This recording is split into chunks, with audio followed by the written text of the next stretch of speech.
In today's episode, you're going to learn 5 quick tips that are going to take your LinkedIn profile from average to awesome in less than an hour. If we haven't met yet, my name is Tanya Suarez and I'm your business English coach. And today I'm going to show you how to get a job using LinkedIn.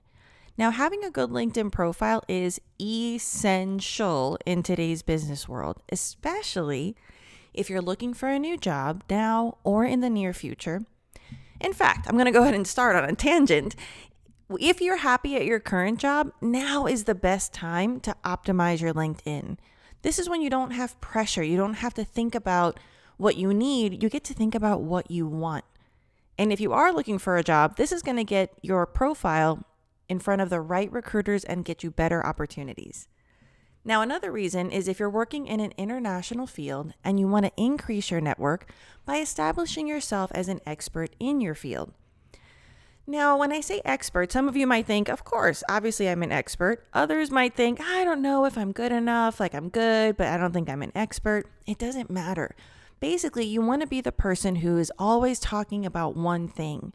So whatever that thing is, that's what you're going to make your profile all about, and then what you're going to post about. And last but not least, if you're open to opportunities, maybe you don't need to get a job, like a full-time job with LinkedIn, but you can get projects and opportunities like collaborations, speaking engagements, press, even just connecting with people in your field who live across the world. This can be an amazing opportunity to elevate your professionalism. So first and foremost, you need an English profile.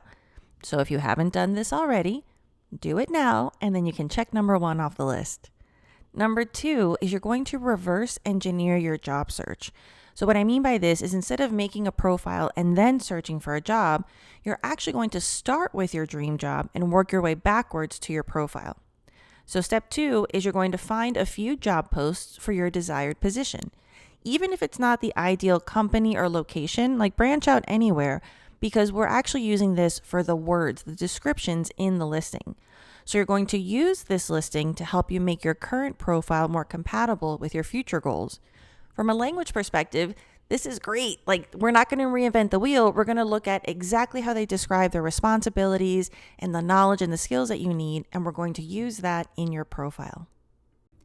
Step 3 is to include keywords and skills from the job description in your profile. So LinkedIn is a search engine. Keyword optimization, meaning having the right words in your profile, makes a huge difference. So it's the only way that recruiters will be able to find you. Be specific and be thorough. If you're using kind of the marketing language of the things that you do, make sure that's fine. You can include that, but make sure you also include the technical meaning of that. So you're going to go through the job posts that you found in step 2. You're going to make a list of all the qualities and skills that apply to you. Next, you're going to go through that list and include as much as you can in your About section and your Experience section where it's the most relevant. As a bonus tip, while you're making this list of qualifications that you do have, please also keep a list of the skills that you don't have. So this will give you a great starting point for the knowledge and experience that you need to gain to be more attractive for that position. You can sign up for courses or volunteer to do extra work that will help you strengthen those skills. That way, if you happen to get an interview before you've completed that course, for example, you can at least say, this is something that I'm already working on and learning. Step number 4, make it obvious that you'd be a good fit. So now that you've gone through and done step number 3, you want to make sure that you added whatever applies to you that will highlight your awesomeness. Please do not expect someone to connect the dots.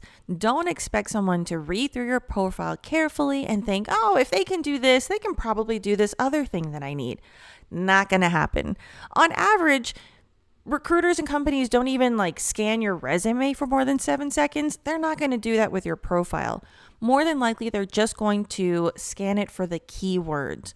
So again, like I said before, if you're using some creative description of the things that you do, make sure you also include the keyword friendly, more like traditional label for those skills.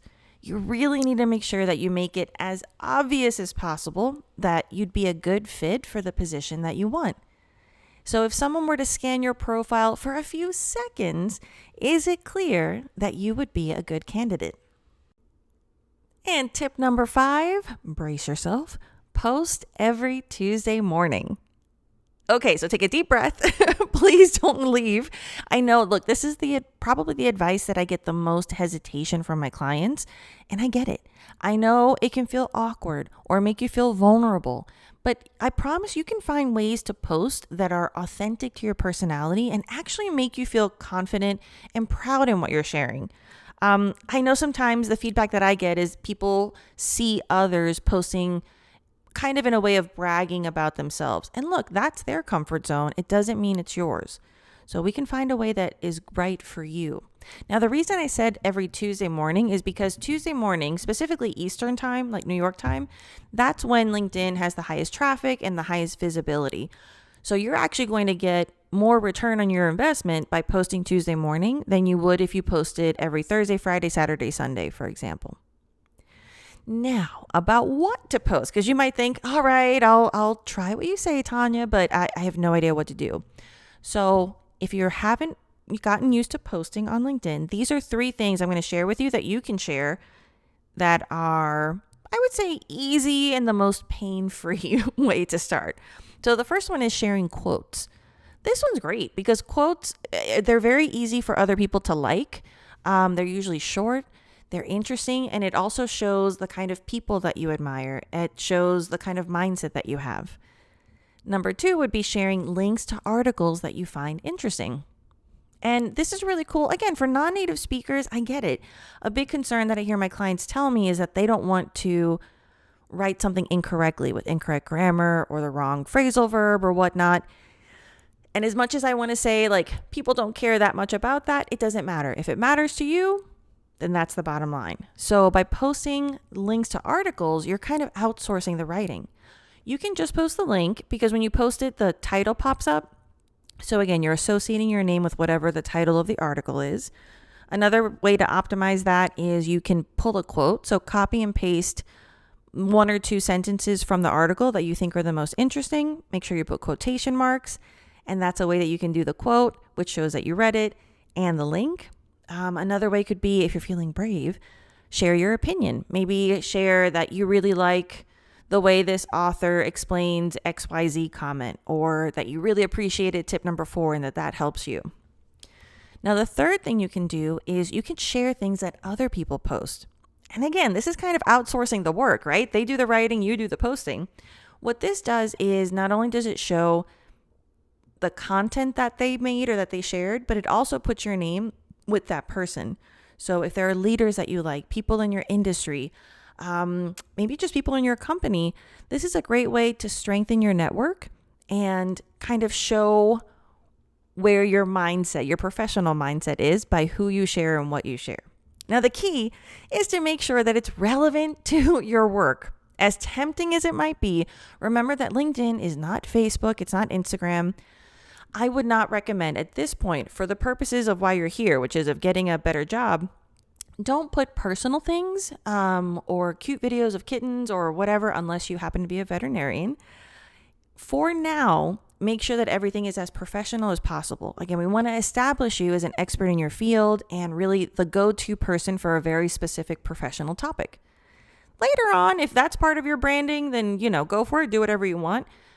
But for this purpose, make it relevant. This will help you establish a solid and consistent professional presence, and it'll also help people see you more often, which means that they'll probably think of you when opportunities come up in the future. So this is a win-win-win-win.